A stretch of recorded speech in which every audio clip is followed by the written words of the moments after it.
Governor Ron DeSantis is taking a page from President Donald Trump's playbook. He is creating a DOGE task force with the goal of making government smaller. West 2 News political reporter Greg Fox is here in studio with a breakdown of what to expect. And Greg, Florida is already running pretty lean when it comes to government workers. It is. That's the Department of Management Services interpretation based on the findings of a report that shows Florida has the fewest number of state workers per capita than any other state.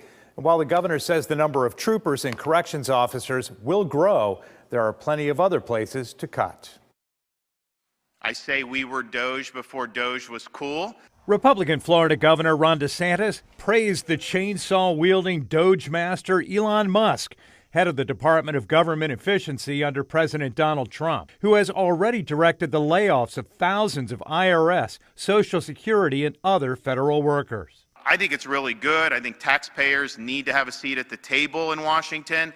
And for too long, nobody's cared about the taxpayers, much less the next generation, who's ultimately going to have to pay for all of the mismanagement that we've seen over these many, many years.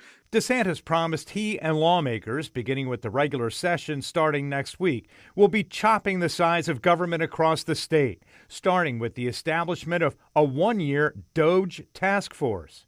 To continue to streamline our government and to continue to eliminate unnecessary bureaucracy and to continue to ensure tax dollars are used in the most efficient way possible. The task force will oversee the cutting of 740 positions in state government, ending 70 state boards that the governor considers irrelevant, and begin to utilize artificial intelligence to review vendor contracts. The governor also wants to review local city and county budgets and have audits of every college and university, especially for classes and programs deemed unnecessary that can be scrapped. Here's another example of Governor Ron DeSantis grandstanding, using his platform to appeal to a political agenda. Local Democratic State Representative Anna Escamani reminds us that Republicans have been running the Capitol since the late 90s. So if they now think government is too big, they made it that way. The problems are with the fact that we have a broken unemployment system, that we don't have regulation of insurance companies and their predatory and fraudulent behavior. So there's a lot of areas for us to cut costs. Unfortunately, a lot of it's created by Governor Ron DeSantis.